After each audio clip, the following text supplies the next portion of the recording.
गाडी आहे खाली. इनोवा नाही होय खाली. इनोवा खाली नाही.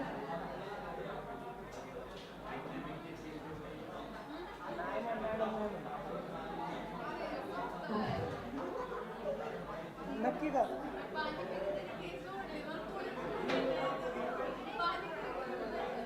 मैडम वो बोल रहे हैं इधर से लेके जाते हैं इनोवा और उधर घर पे गाड़ी है उस पर डाल के और शिवराम के साथ भेज रहेगा.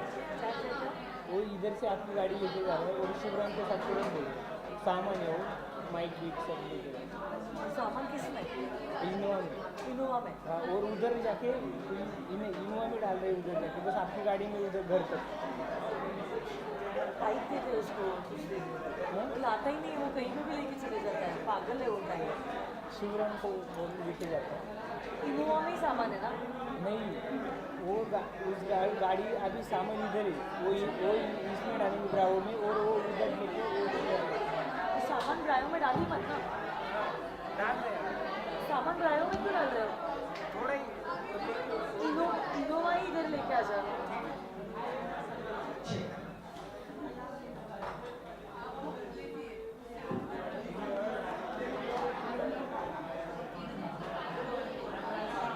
So very good afternoon to all of you all.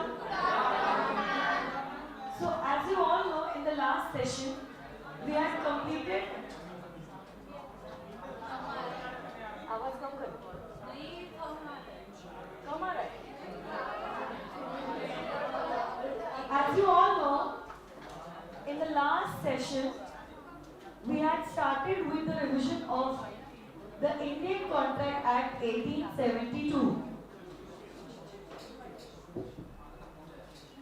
And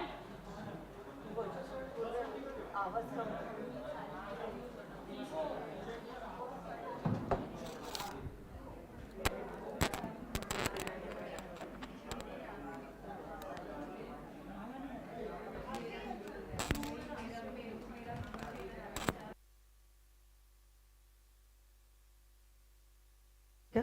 Check.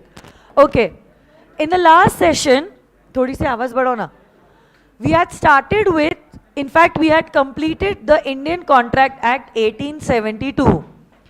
आज हम लोग क्या करने वाले, शुरू करने वाले with the revision of the Companies Act 2013. So हमेशा की तरह आप लोग जानते हो the rules of the class. Everyone has to sit straight like good children, and your only attention has to be on the provisions of the Companies Act 2013. Let's check how much time will it take for this revision. उसके हिसाब से आगे का plan करते हैं. तो चलो without wasting a single moment, हम लोग इस एक्ट की शुरुआत करते हैं. What do you mean by the word company? According to the Companies Act, a company means a company incorporated under this act or under any previous company law. अब इसी definition से हमें ये नहीं समझ में आता है what do you mean by a company, and that is why, my dear friends, some people have defined and explained a company by its features. तो क्या आप मुझे बता सकते हो what are the features of a company? Claps. C is for common seal. L is for A is for P is for and S is for. अब एक एक करके सारे फीचर को देखते हैं. सबसे पहले है कॉमन सील. कॉमन सील आज के जमाने में मैंडेटरी है या ऑप्शनल है? तो अगर आपकी कंपनी चाहे वो अपने लिए कॉमन सील रख सकती है, ना चाहे तो ना रखे. हाँ, बट ये जो कॉमन सील है अगर आपके पास नहीं है, then any two directors can sign on behalf of the company. But अगर आपकी कंपनी में कंपनी सेक्रेटरी है तो one director along with that company secretary will sign the document. ये कॉमन सील क्या कंपनी की सिग्नेचर जैसा होता है? तो जहां कहीं पे भी कॉमन सील अफिक्स्ड है, माना जाएगा कंपनी ने उस कॉन्ट्रैक्ट के लिए दिया है अपना कंसेंट. यस और no guys? Common seal. L is for members की लायबिलिटी कैसी होती है? It is a liability of the members that is limited in nature. अगर आपकी कंपनी लिमिटेड बाय शेयर्स है, अनपेड शेयर कैपिटल, अगर आपकी कंपनी लिमिटेड बाय गारंटी है, गारंटीड अमाउंट, और अगर आपकी कंपनी अनलिमिटेड कंपनी है, अनलिमिटेड लाइबिलिटी, गारंटी नहीं, unlimited live, which will arise only during the winding up if the assets are falling short to repay the life. खैर इसके ऊपर detail में हम लोग आगे चर्चा करने वाले हैं जब हम लोग देखेंगे टाइप्स ऑफ कंपनीज, इसलिए यहीं पे रुक जाते हैं. ए ईश्वर, तो कंपनी कैसी है, नेचुरल है, फिक्टिशियस है, क्या आर्टिफिशियल है? So it exist in the eyes of law. In fact उसका खुद का अपना आइडेंटिटी भी होता है, हाँ है ना?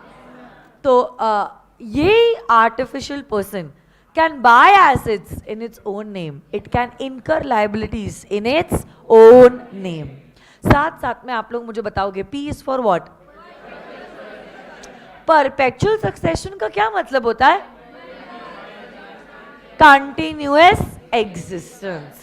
मतलब मेंबर्स आएंगे, मेंबर्स जाए, बट कंपनी जैसी है वैसी की वैसी ही रहेगी, जन्मों जन्मों तक, युगो युगत उसका एग्जिस्टेंस चलता ही रहेगा. And S is for separate legal and. Company अलग, मेंबर्स अलग, कंपनी अलग, डायरेक्टर्स अलग. बट अब देखो, हमने यहाँ पे एक केस लॉ भी देखा था, salmon versus salmon and company limited. But जहाँ एक साइड पे हमने कह दिया कंपनी अलग, मेंबर अलग, कंपनी अलग, डायरेक्टर्स अलग, हमने एक व्हील बनाई है, हाँ, जिसको हम कहते हैं कॉर्पोरेट व्हील. एक साइड पे हमने ये कॉर्पोरेट व्हील बना तो दी है, बट कहीं पे भी अगर लॉ मेकर को लगा कि कोई भी बंदा इस कॉर्पोरेट व्हील का गलत फायदा उठा रहा है, तो हमने लॉ में ये भी प्रोविजन डाल दिया है कि हमने जहाँ पे पर्दा गिराया है हम इस पर्दे को उठा भी सकते हैं. Lifting of corporate wheel. यही लिफ्टिंग ऑफ कॉर्पोरेट व्हील कब कब होता है? अच्छा, जब कभी भी लिफ्टिंग ऑफ कॉर्पोरेट व्हील होता है, ये सेपरेट आइडेंटिटी जो है उसको डिसरिगार्ड किया जाता है, और मतलब कंपनी और मेंबर्स को एक, या तो कंपनी और डायरेक्टर्स को एक माना जाता है, और कंपनी के नाम पे किए गए काम के लिए सजा हम कंपनी को नहीं बट उसके मेंबर्स या डायरेक्टर्स को लायबल ट्रीट करते हैं. सबसे पहला पॉइंट है, in order to determine the character of the company whether that company is your enemy और फ्रेंड. अरे हाँ है ना? तो यहाँ पे कंपनी थी जहाँ पे it was incorporated in London, also having a place of business in London, but all the directors were Germans. In fact, almost all the members were also Germans. और जर्मनी और ब्रिटिशर्स के बीच में हो गई लड़ाई. अब हमने ये नहीं देखा कंपनी कहाँ इनकॉर्पोरेट हुई है, हमने ये देखा कि कंपनी को कंट्रोल कौन कर रहा है, Germans. And we lifted the corporate veil to protect the revenue और टैक्सेस. अगर कोई भी एसएससी टैक्स को इवेड करने की कोशिश करता है, इसी सेपरेट लीगल स्टेटस का गलत फायदा उठाकर, उस केस में we will lift the corporate veil and we will treat that other companies income, we will club it with the SSC, और इसी क्लब्ड इनकम पे हम एसएससी को टैक्स देने लगाएंगे. Sir, Dinshaw Maneckji Petit case क्या तुम्हें याद है? To avoid legal obligations. तो यहाँ पे क्या हुआ था, आप लोग जानते हो स्टैट्यूटरी कुछ पेमेंट्स आपको आपके एम्प्लॉयज को देने पड़ते हैं, जैसे बोनस. इसी बोनस को कम देने के चक्कर में इस कंपनी ने और एक कंपनी को इनकॉर्पोरेट किया और अपनी इनकम वहाँ पे डाइवर्ट कर दी, क्योंकि इनकम कम, बोनस कम. ये दूसरी कंपनी का कोई दूसरा एसेट नहीं था, कोई दूसरी लाइबिलिटी नहीं थी, कोई काम ही नहीं था. मतलब the sole purpose of incorporating that company was to reduce this bonus का बर्डन. अरे हाँ है ना, दोनों की इनकम को क्लब किया गया और क्लब इनकम पे बोनस देने लगाया गया। हाँ, कभी कभार आप होल्डिंग और सब्सिडरी कंपनी को मानते हो एक और उनको अलग अलग ट्रीट नहीं करते हो, मतलब ही आप लिफ्टिंग करते हो ऑफ द कॉर्पोरेट व्हील। और एक लास्ट पॉइंट है जो कहता है कोई भी कांड हुआ है, फ्रॉड हुआ है कंपनी के नाम पे, हम कंपनी को जेल नहीं भेजेंगे, हम उसके डायरेक्टर्स को जेल भेजेंगे। तो ये वो 5 केसेस है जहाँ पे हमने कॉर्पोरेट व्हील का लिफ्टिंग किया था। वापस से मुझे बताओ, what are the features of a company? C is for, L is for, A, P is for and S is for. जहां पे हमने पर्दे को घिराया है, अगर हम चाहे क्या पर्दे को उठा भी सकते हैं। Next, on the basis of liability companies are divided into 3 types. Tell me the 3 types.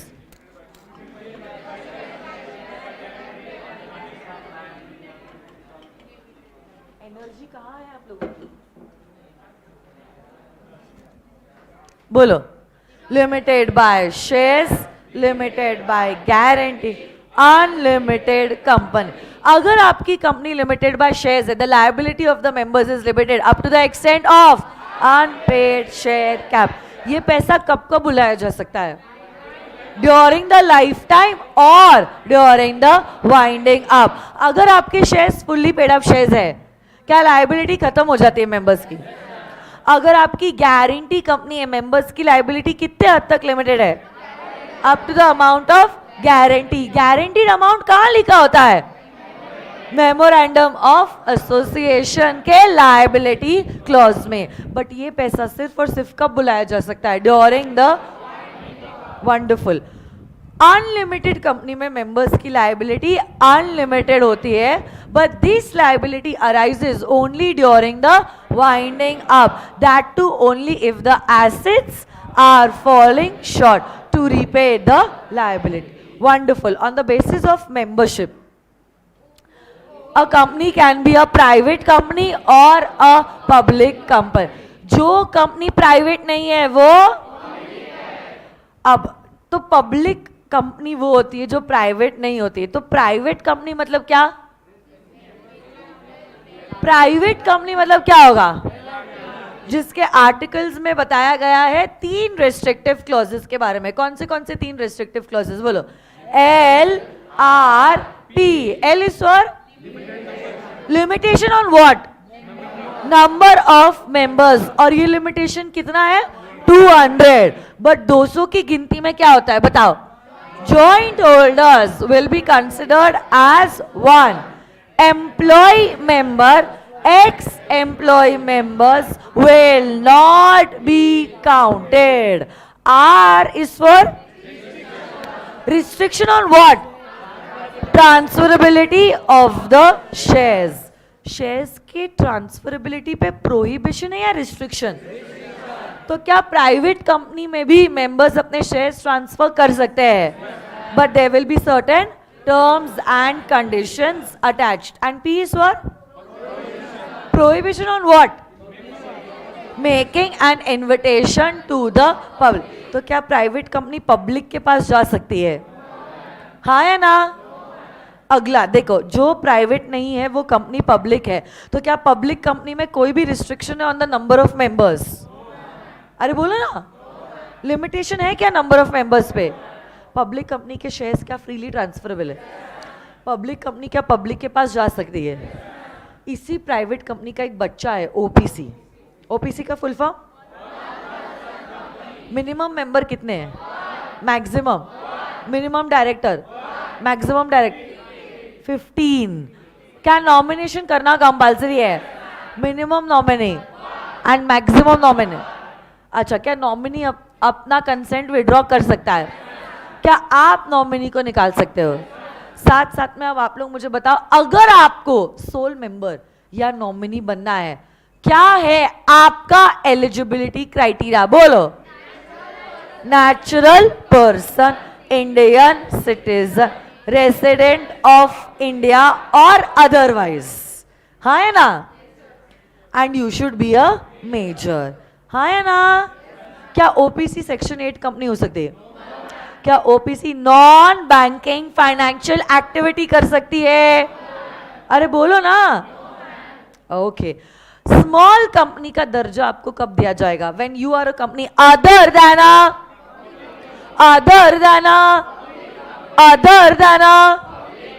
जिसका paid up share capital does not exceed and turnover does not exceed 20 CR। अब इसी स्मॉल कंपनी के कुछ एक्सेप्शंस हैं। Holding and subsidiary company को small company नहीं माना जाएगा। सेक्शन 8 कंपनी को भी स्मॉल कंपनी का दर्जा नहीं दिया जाएगा। And any company which is formed under a special act, उसको भी स्मॉल कंपनी का स्टेटस नहीं दिया जाएगा। On the basis of control, companies are divided into 3 types. बोलो, holding company, subsidiary company, associate company. जिसकी कोई सब्सिडरी उसको कहते हैं होल्डिंग कंपनी। सब्सिडरी कंपनी कैसे बनती है? You control the composition of the board of director. सब लोग बोलो तो, you control the composition of the board of directors. मतलब यू कैन ईदर अपॉइंट और remove majority of the directors. आप क्या कर सकते हो? या तो अपॉइंट या तो निकाल सकते हो majority of the directors. Next, you have control over more than 1/2 of the total voting power and you all are chain subsidiaries. Yes or no guys? Associate company मतलब ऐसी कंपनी होती है जिसमें आपका है सिग्निफिकेंट इन्फ्लुएंस। सिग्निफिकेंट इन्फ्लुएंस के लिए you should hold at least 20% of the total voting power and it also includes a joint venture company. Yes or no guys? Next, miscellaneous, section 8 companies. What are section 8 companies? Non for profit। क्या इनका objective profit कमा के dividend distribute करना है? The promotion is, the objective is promotion of art, science, commerce, literature, education, sports वगैरह वगैरह। हाँ है ना? यही जो सेक्शन 8 कंपनी होती है, they are prohibited from distribution of dividend. In fact winding up के वक्त भी सरप्लस एसेट्स मेंबर्स को डिस्ट्रीब्यूट। आपको अगर सेक्शन 8 कंपनी इनकॉर्पोरेट करनी है, क्या आपको सेंट्रल गवर्नमेंट के लाइसेंस की जरूरत है? सेंट्रल गवर्नमेंट मतलब आरओसी। बट जहां सेंट्रल गवर्नमेंट आपको लाइसेंस दे सकता है, क्या सेंट्रल गवर्नमेंट आपसे लाइसेंस छीन भी सकता है? छीनने का पावर दिया है टू द रीजनल डायरेक्टर। क्या बात है। अब देखो, अगर आरडी ने आपका पावर छीन लिया, you will become a profit making company. अब आपको आपकी कंपनी के नाम में प्राइवेट लिमिटेड या लिमिटेड लिखना पड़ेगा। अरे हाँ है ना? हो सकता है आपकी जब कंपनी वाइंड अप हो रही है, सरप्लस एसेट्स डिस्ट्रीब्यूट करने के लिए आपको ऑर्डर दिया जाए टू अनदर सेक्शन 8 कंपनी।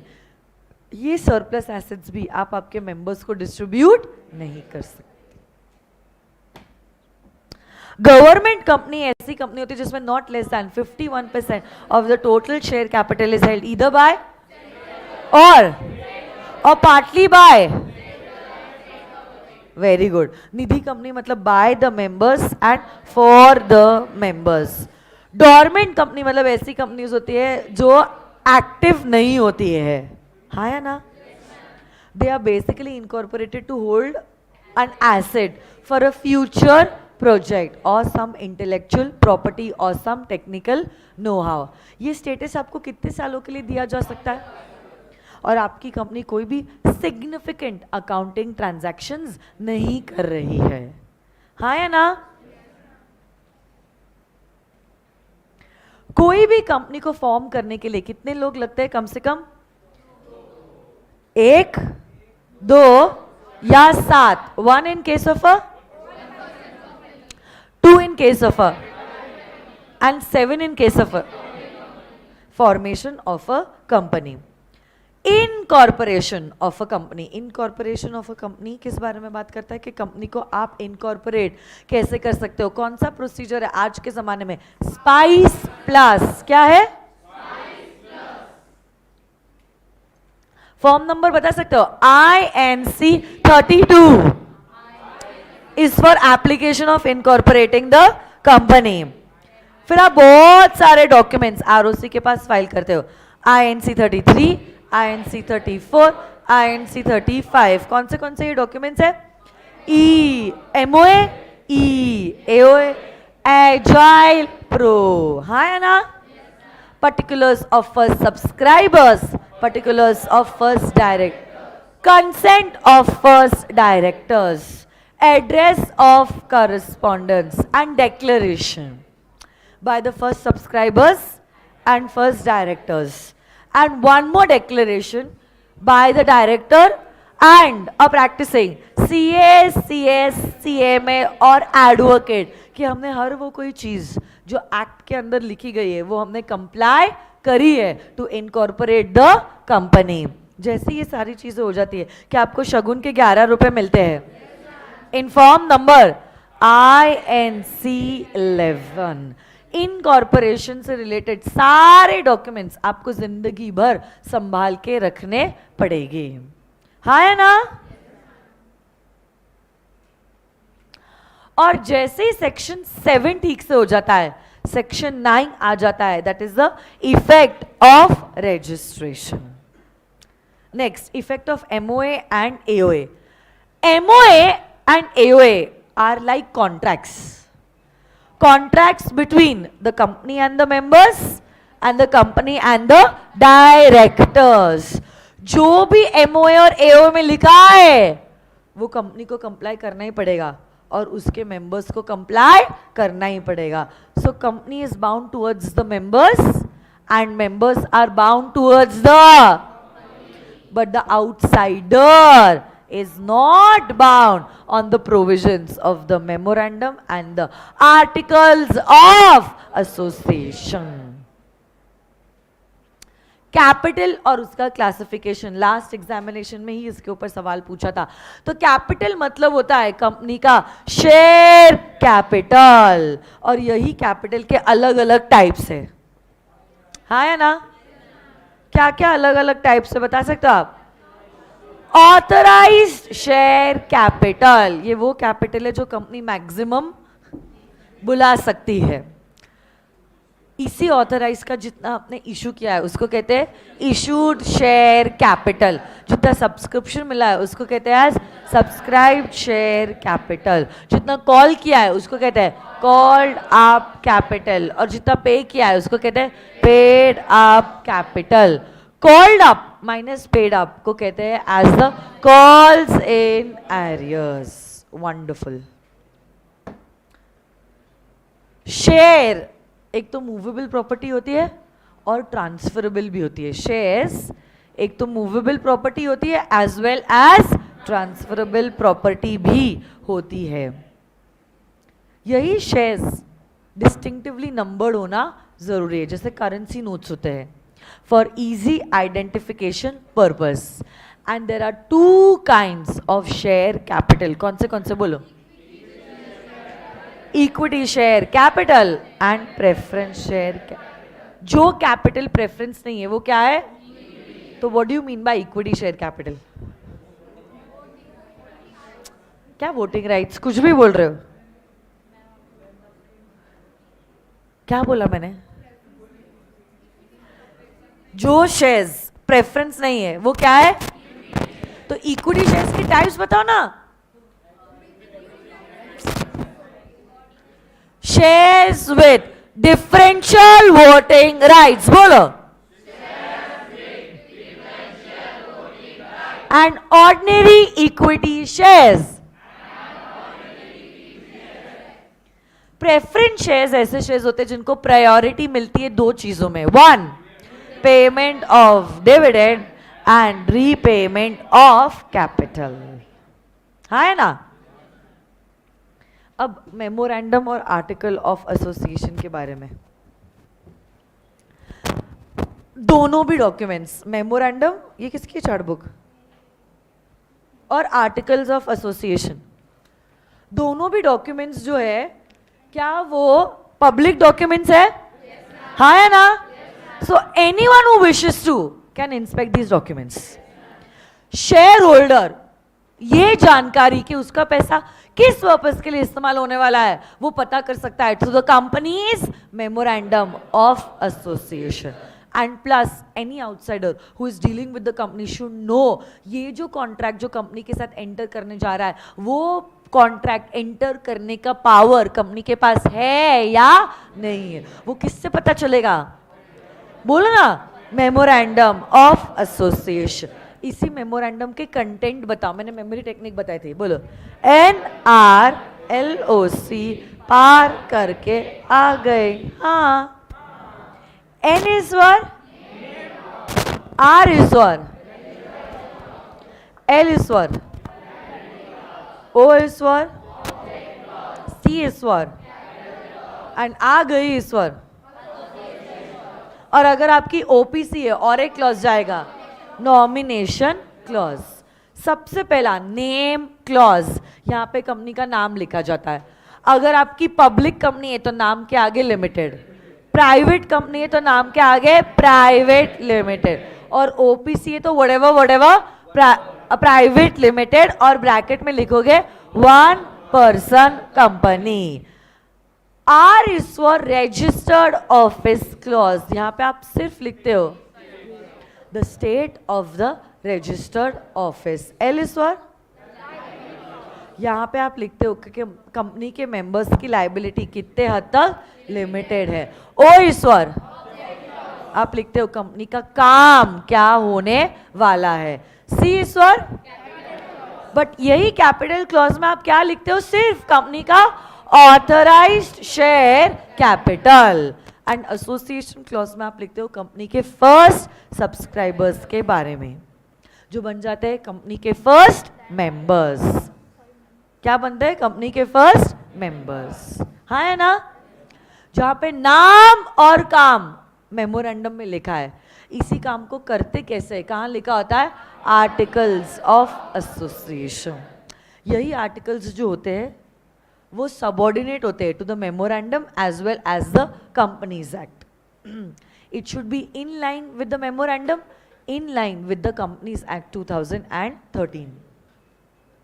आपके आर्टिकल्स कोई भी प्रोविजन नहीं लिख सकते जो इलीगल है. हाँ या ना? और अगर आप चाहो आपके आर्टिकल्स को स्ट्रिक्टर बना सकते हो as compare to the companies act in relation to passing of special resolution. हाँ या ना? पक्का? एग्जिस्टिंग कंपनी तो अपने आर्टिकल्स को वैसे ही एंट्रेंच कर सकती है. Newly incorporated companies, sorry, existing company अगर चाहे और अगर प्राइवेट कंपनी है, सारे मेंबर्स का कंसेंट लेके आर्टिकल्स को एंट्रेंच कर सकती है. और अगर आपकी कंपनी है एक public company, it can pass a special resolution and can entrench its articles.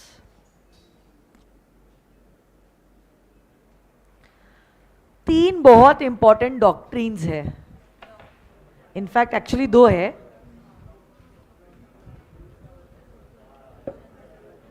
Doctrine of ultra vires and doctrine of indoor management. Ultra vires मतलब beyond the powers of the company. जो भी transaction company ने किया है which is beyond the memorandum of association is ultra vires. That is void ab initio. It is null in the eyes of law. ऐसे transaction का ratification भी possible. Directors are personally liable for such transactions. And lastly, अगर हमने वो transaction enter किया नहीं है but करने जा रहे हैं, you can also go for an injunction order. Company वही काम कर सकती है which is within the memorandum of association. हाँ या ना? अब देखो doctrine of indoor management.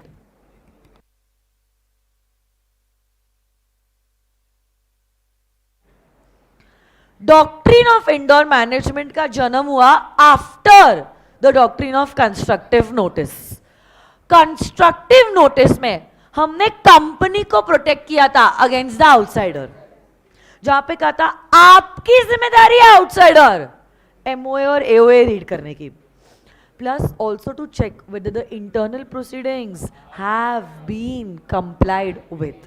So we tried to protect the company against the outsider. But इसी का उल्टा आ गया डॉक्ट्रिन ऑफ इंडोर मैनेजमेंट। सुनना, डॉक्ट्रिन ऑफ इंडोर मैनेजमेंट, ये केस जो आया है doctrine of indoor management came up after a very famous case law जिसका नाम है रॉयल ब्रिटिश बैंक वर्सेस टर्क्वैंड, जहां पे हमने कहा अगर कंपनी आपके पास आई है तो कंपनी ऑथोरिटी लेके आई होगी, आपको वापस से इंटरनल प्रोसीडिंग्स चेक करने की जरूरत नहीं है। यहां पे we are trying to protect the against the, जहां पे हम कह रहे अभी भी यहां पे आपको एमओए और एओए तो रीड करना ही है, अरे हाँ है ना, बट नाउ हियर वी से that you can presume that the internal proceedings have been complied with. Yes or no guys? Sure? 100%? But इसी जनरल रूल के है 3 एक्सेप्शन। नॉलेज ऑफ इरेगुलरिटी, यहां पे अगर आपको पता है दाल में कुछ काला है फिर भी आप वो दाल पीते हो तो पेट तो गड़बड़ होगा ही ना। हार्वर्ड का केस, डायरेक्टर को पता था कि जो ट्रांजैक्शन वो कंपनी के साथ करने जा रहा है वो इरेगुलर है, क्योंकि कंपनी के पास तो सिर्फ 1000 पाउंड्स की बोरोइंग का पावर था, उससे ज्यादा अगर कंपनी बोरो करना चाहती थी जनरल मीटिंग में रेजोल्यूशन पास करना जरूरी था। कोई जनरल मीटिंग नहीं हुई, कोई रेजोल्यूशन पास नहीं हुआ, और हार्वर्ड ने खुद ने 3500 पाउंड्स दिया। He had the knowledge of irregularity. Still he entered into the contract. Decision आया सिर्फ 1000 पाउंड तक की बोरोइंग वैलिड है, बाकी का transaction is void ab initio. We will not protect him. We will protect the company. Irregularity, basically if you behave negligently. आनंद बिहारी लाल का case याद कीजिए। कोई भी ट्रांजैक्शन अगर आप कंपनी के साथ एंटर कर रहे हो, इतना तो एक्सपेक्टेड है कि आप कॉमन सेंस अप्लाई करो। अगर आप नेग्लिजेंटली बिहेव करते हो, we will not protect you, we will protect the company against the outsider. और एक लास्ट पॉइंट है relating to forgery. Forgery is a case of absence of consent, no consent no contract, Ruben का case law. तो यहां पे हम doctrine of indoor management को apply नहीं कर सकते, and we will protect the indoor management का एक्सेप्शन है ना, we will protect the company against the outsider. Yes और no guys? So this is all about the revision of the companies act 2013। Yes और no guys? Wonderful. अभी मैं क्या करने वाली हूं, सेल ऑफ गुड्स एक्ट का यूनिट नंबर 1 और यूनिट नंबर 2 का जो रिवीजन लेक्चर है, प्री रिकॉर्डेड लेक्चर है, वो मैं प्ले करने वाली हूँ, and tomorrow we will continue with unit number 3 and 4 of the sale of goods act. तो कल तक हमारा सेल ऑफ गुड्स एक्ट भी रिवाइज हो जाएगा। आपको कोई टेंशन लेने की जरूरत नहीं है, because there are no amendments in the revision in the sale of goods act. तो ये जो लेक्चर मैं प्ले करने भी वाली हूँ does not contain any amendments, तो कोई नुकसान नहीं होगा। आपने बस सिंसियरली अटेंड करना है ये revision lecture, and tomorrow we will be continuing with the remaining syllabus of the sale of goods act. Okay virtual students, आपने भी ध्यान देना है, सिर्फ आधे घंटे का लेक्चर है, तो 4 बजे तक आपका कंप्लीट हो जाएगा, 4 या मैक्सिमम 4:05 तक आपका कंप्लीट हो जाएगा। चलो।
कंप्लीट कर लेंगे और जो हमारा लास्ट डे रहेगा क्लास का उस दिन हम लोग करेंगे the last 2 units of the sale of goods act. ये यूनिट्स जैसे ही कंप्लीट हो जाएंगे, हमेशा की तरह जैसे मैंने आपको प्रॉमिस किया था, ये दोनों भी यूनिट्स के ऊपर हम लोग एक एक क्वेश्चन की रिटन प्रैक्टिस कर लेंगे so that you understand how you are suppose to present your answers at the examination level. क्योंकि हमारा पेपर सब्जेक्टिव है, ऑब्जेक्टिव तो वो है नहीं, ताकि थोड़ी बहुत प्रैक्टिस आपकी क्लास में ही हो जाए, इसलिए यूनिट नंबर 1 के ऊपर एक सवाल और यूनिट नंबर 2 के ऊपर एक सवाल, दोनों की रिटन प्रैक्टिस जो है वो आज हम करेंगे।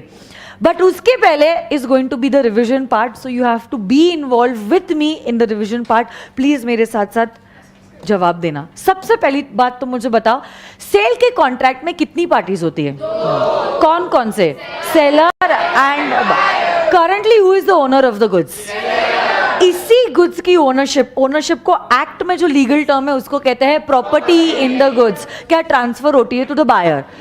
जैसे ही बायर को प्रॉपर्टी ट्रांसफर हो जाती है, does the buyer become the exclusive owner of the goods? मतलब वो जो चाहे क्या गुड्स के साथ कर सकता है। अगर वो चाहे, can he use it for his personal purpose? Can he donate it? Can he gift it? Can he destroy it? So वो जो मर्जी चाहे वो कर सकता है with the goods because currently he has become the owner of these goods. So buyer is a person who is buying or is agreeing to buy, whereas a seller is a person who is selling or is agreeing to sell. So what is the buyer buying and what is the seller selling? Goods.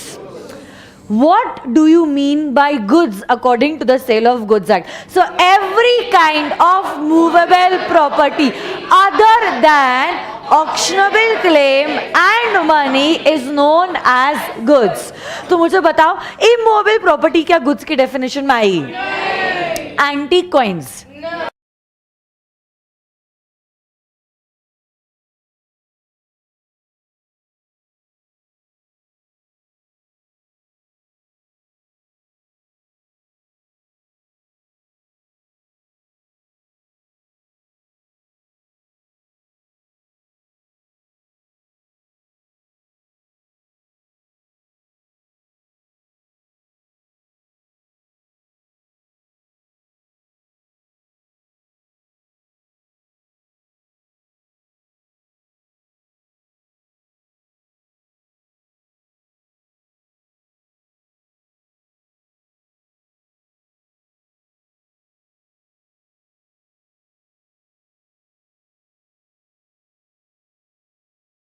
owned and possessed by the seller currently.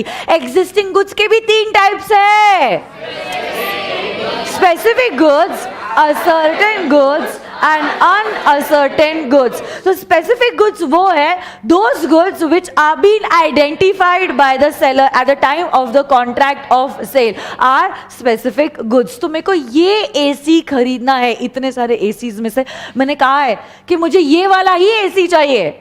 मैंने TV का example दिया था कि मेरे को ये वाला ही TV खरीदना है अपने घर के लिए। Yes, these goods will be known as specific goods, क्योंकि सेलर के पास इसकी ओनरशिप है, इसका पोजेशन है और प्लस बायर ने वो गुड्स को आइडेंटिफाई कर दिया है, इसलिए ये गुड्स को क्या कहेंगे? Specific goods.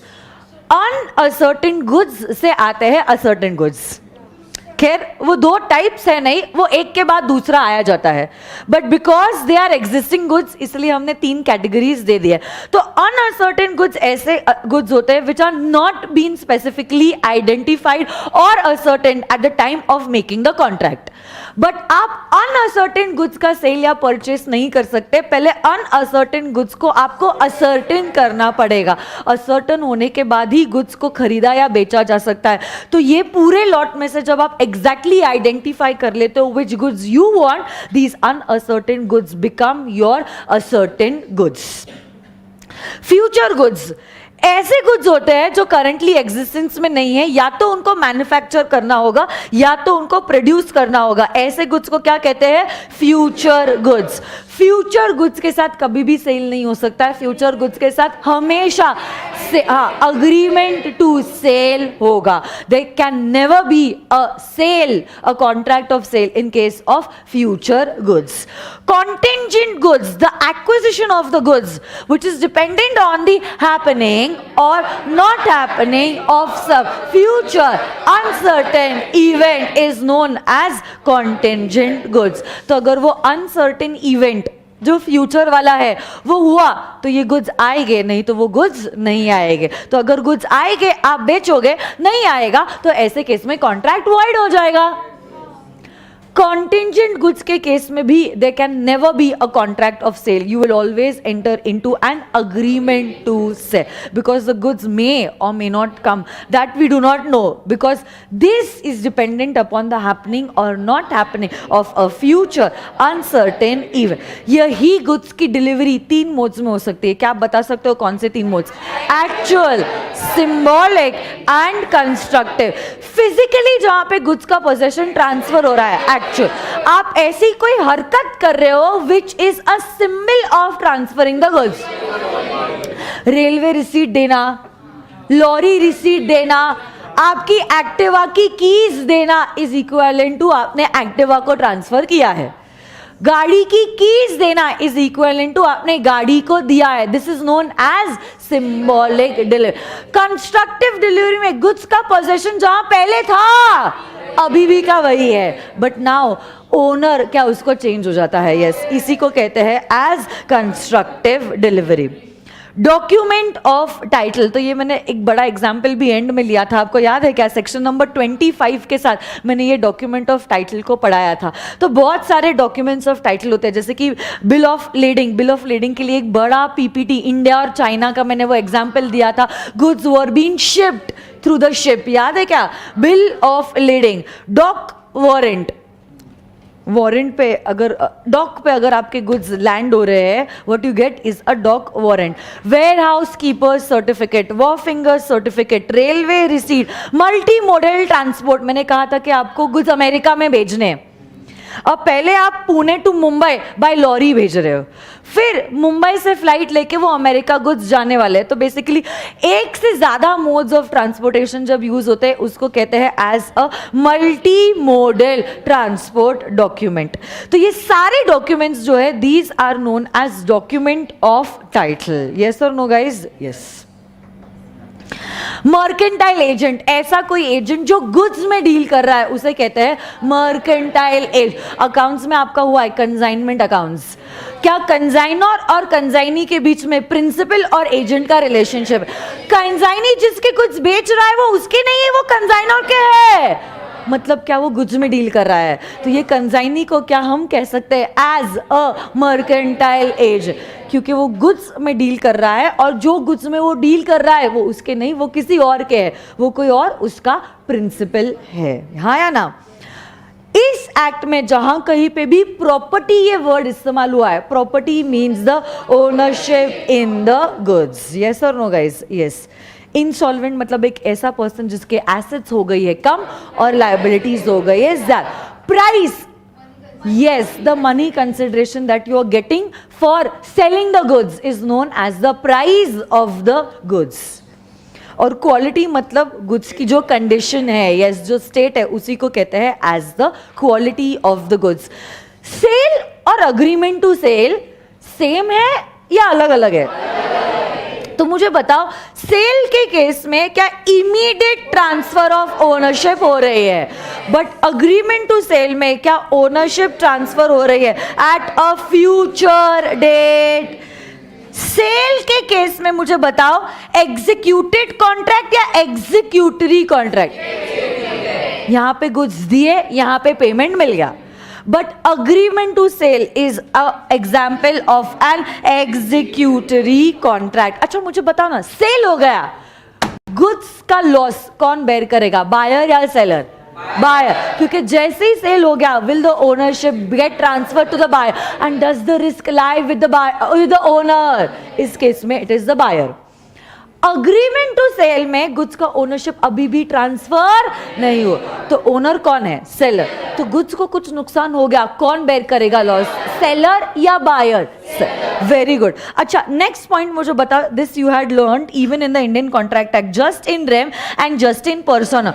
अच्छा, to ask you, tell me, Indian contract act में क्या मिलता है, जस्ट इन रेम या jus in personam? Jus in personam. आप गुड्स के ऊपर कुछ नहीं कर सकते हो, बट उस पर्सन के अगेंस्ट आप केस जरूर फाइल कर सकते हो. But under the sale of goods act you have both. You have both, just in rem also and just in personam also. जहां तक सेल की बात है, सेल के केस में you have just in rem. And agreement to sell में, क्योंकि goods आपके पास ही है, आप ग्रीच अगर होता है तो पर्सन के अगेंस्ट केस फाइल करोगे, that will be jus in personam. Sale के केस में the seller can not resale the goods. Why? Because now the owner of the goods is a buyer. So buyer will have the exclusive right to do anything what he wishes to. Seller के पास ये अधिकार नहीं है. But जहां तक agreement to cell की बात है, अभी तक ओनर सेलर ही है. Seller can sell those goods to somebody else. हाँ या ना? यस. सेल और हायर परचेज दोनों सेम है या अलग अलग है? सेल के केस में क्या property in the goods immediately transfer हो रही है? बट हायर परचेस में yes, on the payment of the last instalment. Position of the party, देखो, buyer becomes the owner of the goods, whereas the hirer only becomes the possessor of the goods. He is like that of the bailey. Owner नहीं बनता है. Owner तो वो last instalment देने के बाद ही बनता है. कुछ याद है क्या आपको? तो देखो, सेल के केस में बायर ओनर बन जाता है. हायर परचेज के केस में हायरर कौन बन जाता है? पोजेसर. हाँ, मतलब बेली ऑफ द गुड्स. सुनो ना मेरी बात, एक बार मैंने ओनरशिप ट्रांसफर कर दी, अब buyer is bound to make the payment. He can not terminate the contract, और अगर टर्मिनेट किया it will be a breach and seller can sue the buyer. But in case of higher purchase, I can discontinue giving my higher installments. हाँ या ना? तो क्या होगा? ज्यादा से ज्यादा कुछ नहीं होगा. जो गुड्स मैंने लिए थे उसका पोजेशन ओनर वापस से ले लेगा. बट क्या मैं टर्मिनेट कर सकती हूँ कॉन्ट्रैक्ट को? Yes, I can terminate the contract. देखो ना, transfer of title. Buyer can pass a good title to a bona fide purchaser from him, क्योंकि अब बायर ओनर है. तो अगर बायर ओनर है, owner can sell a bona fide title to somebody else. But hire purchase में hirer क्या goods का owner है? तो अगर वो गुड्स का ओनर नहीं है, can he sell the goods? और अगर उसने बेच भी दिए, कोई भी पर्सन जिसको ये गुड्स बेचे उसके पास सही टाइटल नहीं आएगा, बोनाफाइड टाइटल नहीं आएगा. क्योंकि अगर खुद के पास वो चीज नहीं है, आप किसी और को वो चीज कैसे दे सकते हो? नहीं समझा आपको? हाँ या ना? And resale, buyer can resale the goods but hire purchaser can not resale the goods that he has hired. Yes और नो गाइस? सेल और बेलमेंट सेम है या अलग अलग है? सेल के केस में क्या ओनरशिप ट्रांसफर हो रही है? बेलमेंट के केस में पोजेशन ट्रांसफर हो रहा है. सेल के केस में बायर को वापस से सेलर को गुड्स रिटर्न करने की जरूरत है क्या? नहीं. बट बेलमेंट में जैसे ही पर्पस खत्म हो गया, क्या बेली को गुड्स बेलर को लौटाने पड़ेंगे? जैसे ही 7 महीने खत्म हो गए, क्या आपकी फ्रेंड ही आपको आपकी एक्टिवा दे देगी? जैसे ही वो इमेजिका में आप पूरे दिन के लिए गाड़ी लेते हो, आपकी ट्रिप खत्म हो जाती है, क्या कार सर्विस प्रोवाइडर को आप उसकी गाड़ी वापस से लौटा दोगे? सेल के केस में गुड्स को रिटर्न करने की जरूरत नहीं है. बट बेलमेंट में जैसे ही पर्पस खत्म हो गया, गुड्स लौटाए जाएंगे. सेल के केस में कंसिडरेशन हमेशा होता ही है. बेलमेंट कैन बी ग्रेचुटस और इवन नॉन ग्रेचुटस. याद है ना आपने नो कंसिडरेशन नो कॉन्ट्रैक्ट में आपने वन ऑफ द एक्सेप्शन पढ़ा था, बेलमेंट. तो bailment can even be for free of cost. But sale कभी भी फ्री ऑफ कॉस्ट नहीं होता, उसको सेल ही नहीं कह सकते अगर वो फ्री ऑफ कॉस्ट है. तो sale will always include consideration. Yes और नो गाइज? बोलो ना. Sale and contract for work and labor also have to be differentiated from each other. तो अगर कोई एम्प्लॉय है जो आपके लिए काम कर रहा है, उसने क्या अपने आप को आपको बेच नहीं दिया है? हाँ, जो कॉन्ट्रैक्ट आपके साथ हुआ है, that is a contract of service.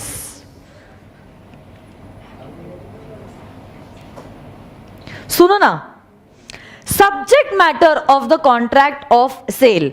तो सबसे पहली बात तो आपका जो सब्जेक्ट मैटर है सेल का, क्या वो गुड्स का होना जरूरी है? यही गुड्स जो है एग्जिस्टिंग गुड्स हो सकते हैं या फ्यूचर गुड्स हो सकते हैं. हाँ या ना? अगर एग्जिस्टिंग गुड्स है तो हम इसको कहेंगे एज अ सेल.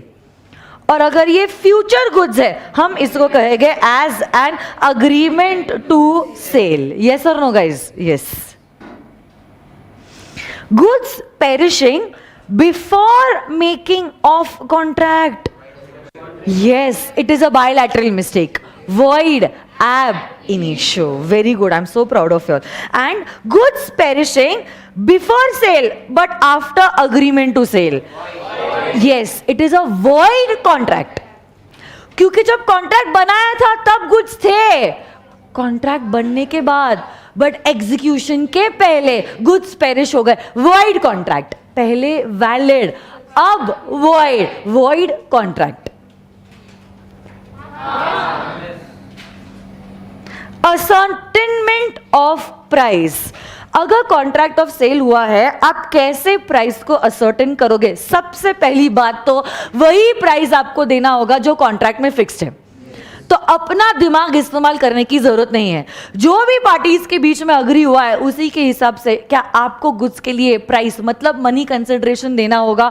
बट से unfortunately contract is silent.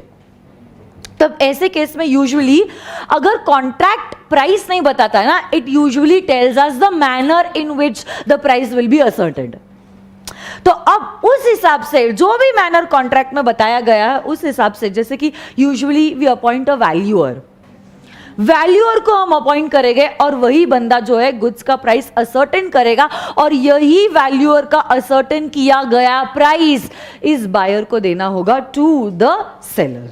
Yes और नो गाइस? अब सेलर की गलती की वजह से the valuer is not able to ascertain the goods. Damages जो होंगे वो सेलर बोन करेगा. बायर की गलती की वजह से valuer is not able to ascertain the price of the goods. Buyer will pay for the damages. But जितना भी आपको गुड्स मिला है उतना प्रोपोर्शनेट आपको पेमेंट करना पड़ेगा. हाँ या ना? यस. तो what ever is the reasonable price of the goods उतना तो आपको सेलर को देना ही देना पड़ेगा. यस और no guys? Yes. Next, conditions and warranties. तो सुनो ना मेरी बात. Stipulation, what do you mean by stipulation? A term. A term. यही स्टिपुलेशन जो है it could be as regard to payment और stipulation could be as regard to the delivery of the goods. जहां तक the stipulation is as regard to the payment, it is not an essential to the main contract. But if the stipulation is relating to the delivery of the goods, it is an essential element of the contract. यही जो पूरा का पूरा unit है, it is talking about stipulations as to conditions and warranties. सुनो ना मेरी बात. कंडीशन और वारंटी, क्या आप मुझे बता सकते हो कंडीशन और वारंटी के केस में which one is essential to the main contract? Which one is collateral to the main contract? A warranty. In case of, सुनो ना मेरी बात, in case of breach of condition, what rights do you get? You have two rights: rescind the contract and claim the damages. But in case or claim the damages. But in case of breach of warranty, you have only one right, and that is claim of damages. You cannot resign the contract. वापस से important है इसलिए मैं पूछ रही हूँ. In case of breach of condition, आपके दो rights बताओ. Rescind the contract or claim the damages. In case of breach of warranty, only one right, and that is claim the damage. But can you treat your breach of condition as a breach of warranty? If you are treating your breach of condition as a breach of warranty, then ऐसे case में you will not get the right to resign the contract. उस case में you will only be able to claim the damages. You cannot treat breach of warranty as breach of condition, but you can treat breach of condition as breach of warranty. ये bike मेरे लिए lucky है, तो मैं इसको बेचना नहीं चाहता हूँ, क्योंकि अगर मैं कॉन्ट्रैक्ट को रिसाइन कर दूंगा, I will have to return the bike to the seller, which I do not want to do. I can treat the breach of condition as a breach of warranty. Yes और no guys? बोलो ना. तो देखो ये point वही कह रहा है, when a breach of condition is treated as a breach of warranty, आपका जो अधिकार था, कौन सा अधिकार, रिसाइन करने का कॉन्ट्रैक्ट, वो अब आप खो दोगे। बस आपको सिर्फ एक ही अधिकार मिलेगा, and that is you will only be able to claim the damages. आपके जो कंडीशंस होते हैं वो एक्सप्रेस भी हो सकते हैं, इम्प्लाइड भी हो सकते हैं। सिमिलरली आपके जो वारंटीज है वो भी एक्सप्रेस भी हो सकते हैं और इम्प्लाइड भी हो सकते हैं। एक्सप्रेस मतलब आपके कॉन्ट्रैक्ट ने स्पेसिफिकली वो चीज को बताया है, बट कभी कभार आपके कंडीशंस इम्प्लाइड भी हो सकते हैं। तो कौन से हैं वो conditions which are been implied by law? क्योंकि एक्सप्रेस तो लॉ मेकर्स लॉ में लिखेंगे नहीं, वो तो आपके कॉन्ट्रैक्ट में लिखा होगा। लॉ मेकर्स लॉ में क्या लिखेंगे? Implied conditions and implied warranties. शुरू करते हैं with all the implied conditions. Conditions मतलब it is the main essential of the contract. सही या गलत? First, condition as to title. तो जो सेलर गुड्स को बेच रहा है, there is an implied condition कि वो गुड्स का ओनर है, क्योंकि सिर्फ और सिर्फ ओनर ही गुड्स को बेच सकता है। A non owner can not sell the goods. Yes और नो गाइज? और कल जाके अगर सेलर का टाइटल डिफेक्टिव निकलता है, the buyer must return the goods to the true owner and recover the price from the seller. क्योंकि ना ये गुड्स सेलर के है ना ये गुड्स बायर के है। ट्रू ओनर था उसका कोई थर्ड पार्टी है, तो बायर को वो गुड्स ट्रू ओनर को लौटाने पड़ेंगे। बट यस, ट्रू ओनर को लौटाने की वजह से जो बायर को नुकसान हुआ है, बायर ये प्रिटेंडेड सेलर से रिकवर कर सकता है। तो सबसे पहला, सबसे असेंशियल चीज जो होता है कॉन्ट्रैक्ट ऑफ सेल का, that is seller is having the ownership. It is an implied condition कि अगर वो सेलर आपको गुड्स बेच रहा है उसके पास ओनरशिप है। और अगर अग्रीमेंट टू सेल हुआ है, मतलब गुड्स फ्यूचर गुड्स हो सकते हैं, से फॉर एग्जाम्पल, तो अब ऐसे केस में जब कभी भी गुड्स मैन्युफैक्चर हो गए या प्रोक्योर हो गए, उसके पास ओनरशिप आ जाएगी। ये प्रिजम्पशन आप लीगली ले सकते हो, हाँ या ना? Next, sale by description. कुछ याद है आपको? क्या? हाँ, आसाम की चाय, दार्जिलिंग की चाय, कुर्ग की कॉफी। तो क्या आप गुड्स को बेच सकते हो bye description?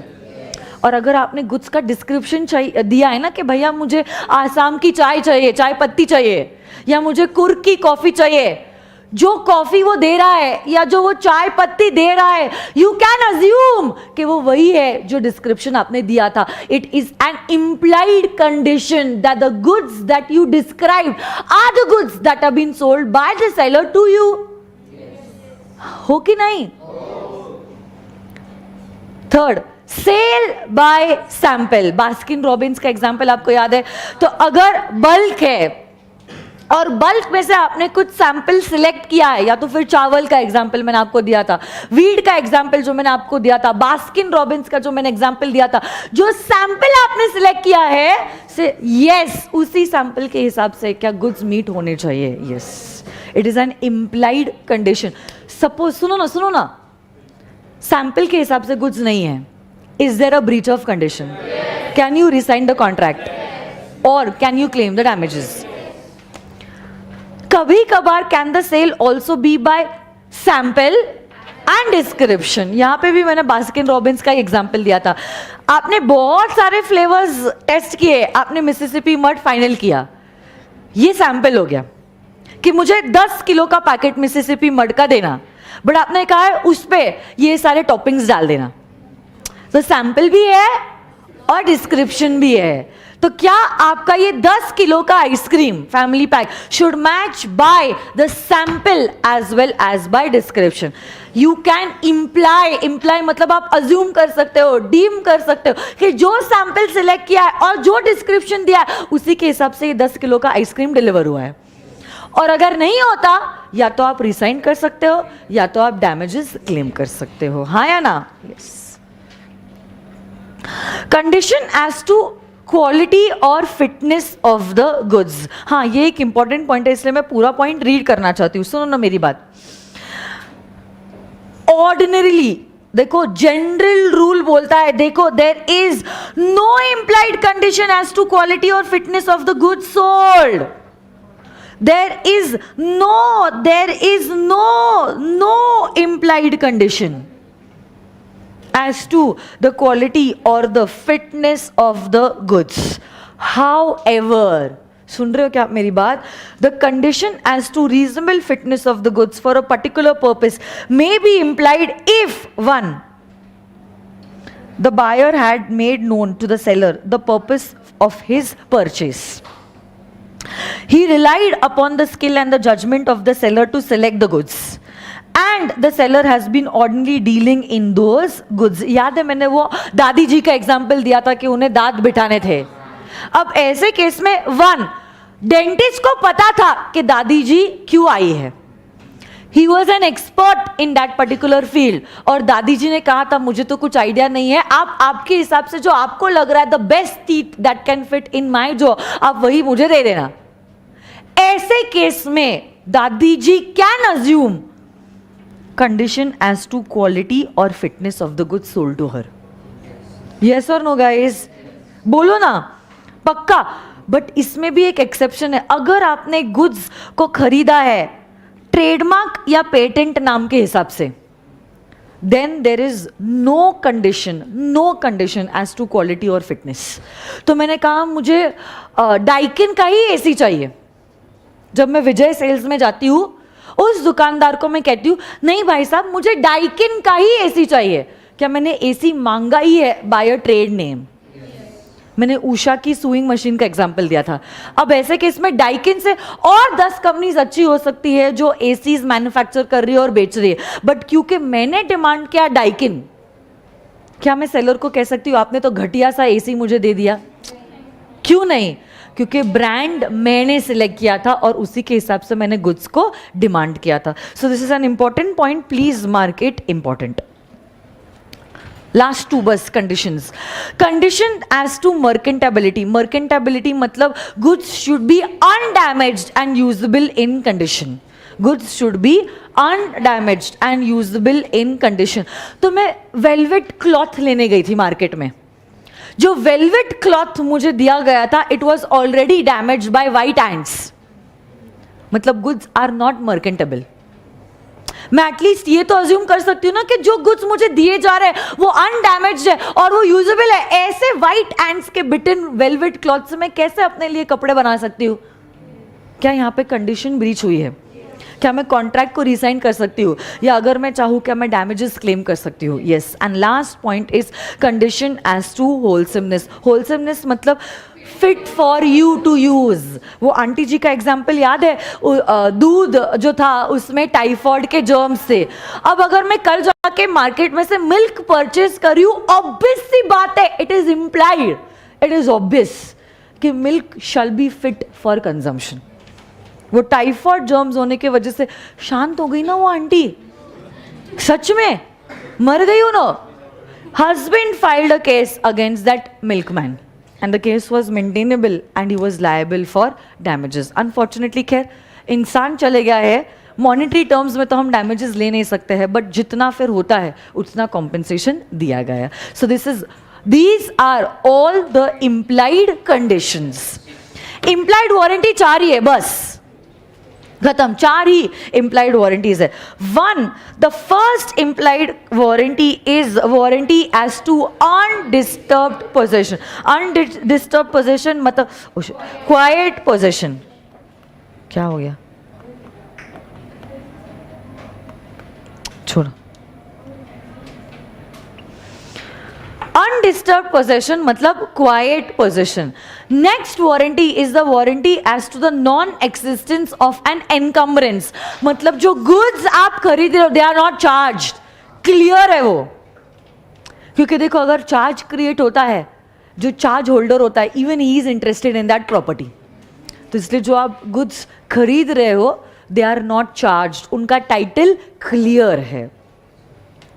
Warranty as to quality और fitness by usage of trade. तो देखो ये मैंने आपको कहा था, ये क्वालिटी और फिटनेस वो कंडीशन भी है और वारंटी भी है. So depending upon the facts and circumstances of all case you have to decide कि ये केस में वो कंडीशन है या ये केस में वो वारंटी है. उसके लिए मैं आपको कोई भी थंब रूल नहीं बता सकती, वो आपको खुद डिसाइड करना पड़ेगा क्वेश्चन को पढ़ के कि इज दिस अ कंडीशन और इज दिस अ वारंटी, और डिसाइड करना ही पड़ेगा क्योंकि दोनों के ब्रीच के कॉन्सिक्वेंसेज अलग अलग हैं. तो अगर आपको लग रहा है it is essential to the main contract, it will be a condition. और अगर आपको लग रहा है it is collateral to the main contract, then it will be a warranty. Yes और no guys. And last is disclosure of dangerous nature of the goods, जैसे कि water heaters, electric ions, इस्त्री. तो यहाँ पे क्या डिस्क्लेमर देना पड़ेगा as to the dangerous nature of the goods. Yes. और एक लास्ट कॉन्सेप्ट है बस इस चैप्टर नंबर यूनिट नंबर 2 में, and that is caveat emptor, which is very very very very very important. So the doctrine of caveat emptor says let the buyer be aware. So caution buyer, ऐसा हमने कह दिया है. जो point कहता है कि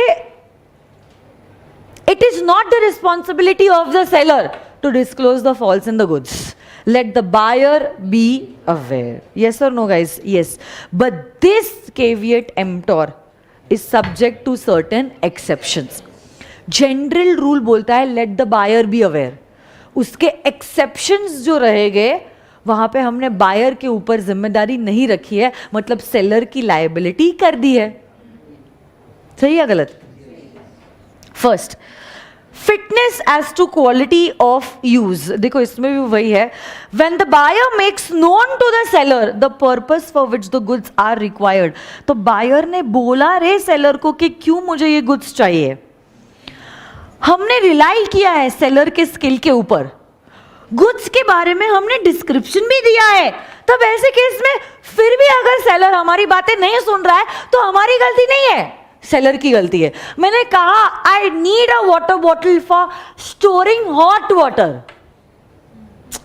मैंने डिस्क्रिप्शन दिया, मैंने बताया कि मेरा पर्पस क्या है. ऐसे आई एम अ टीचर, मुझे बार बार बोलने की जरूरत होती है. So I need to keep my throat warm, so that is why I need a water bottle which can keep water warm for 6 to 7 hours. Purpose बताया. मैं बोल रही हूँ कि भैया जो आपको लग रहा है बेस्ट क्वालिटी है वही बॉटल आप मुझे देना, चाहे प्राइस ज्यादा रहा चलेगा, but I do not want to compromise on the quality. I am relying on skill. मैं पर्पस बोल रही हूँ. अब ऐसे केस में मैंने डिस्क्रिप्शन भी बताया कि मुझे कैसे गुड्स चाहिए और क्यों चाहिए. उसके बावजूद अगर सेलर मुझे मेरे रिक्वायरमेंट्स के हिसाब से गुड्स नहीं देता है तो मैं लायबल नहीं हूँ, वो लायबल रहेगा. तो केविएट एम्प्टर का रूल यहाँ पे अप्लाई नहीं करेगा. यस और no guys? So it will become the duty of the seller to sell such goods as are reasonably fit for the purpose that the buyer had described. Second exception, actually मैंने ये कहा भी था second exception है भी नहीं, तो इसलिए थर्ड को मैंने second कहा था. क्या लिखने? देखो ये वापस हो तो ऐसा कभी कभी. Goods sold by description. So if the goods are sold by description and if the seller does not give us the goods according to the description, buyer is not liable. Who will be liable? Seller will be liable. Goods of merchantable quality. Merchantable quality के मतलब goods usable नहीं है, they are damaged goods. अब ऐसे case में मेरी थोड़ी ना जिम्मेदारी थी. It was the जिम्मेदारी, the responsibility of the seller to sell such goods which are undamaged and fit for use. अगर मैंने सैंपल सिलेक्ट किया था और कहा था इसी के हिसाब से गुड्स दो और उसके हिसाब से वो गुड्स नहीं देता है तो गलती बायर की नहीं, गलती सेलर की. और एक लास्ट 2 पॉइंट्स है बस. Sale by sample as well as by description. उसके लिए मैं वापस कुछ नहीं कहने वाली हूँ. Trade usage.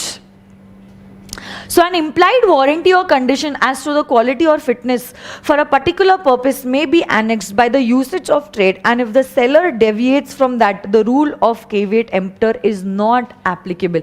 आपको याद है मैंने ट्रेड यूसेज के लिए कौन सा एग्जाम्पल दिया था? वो हिमाचल प्रदेश के एप्पल्स का एग्जाम्पल मैंने आपको दिया था कि यूजुअली अगर मैं एप्पल्स ऑर्डर कर रही हूँ वो एप्पल्स कच्चे होते हैं.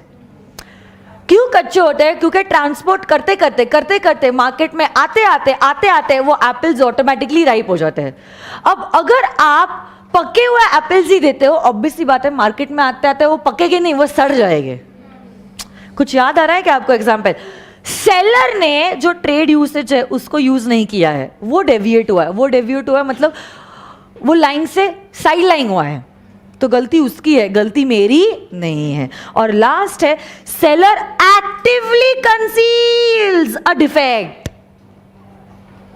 यस, हॉर्स का एग्जाम्पल याद आ रहा है क्या?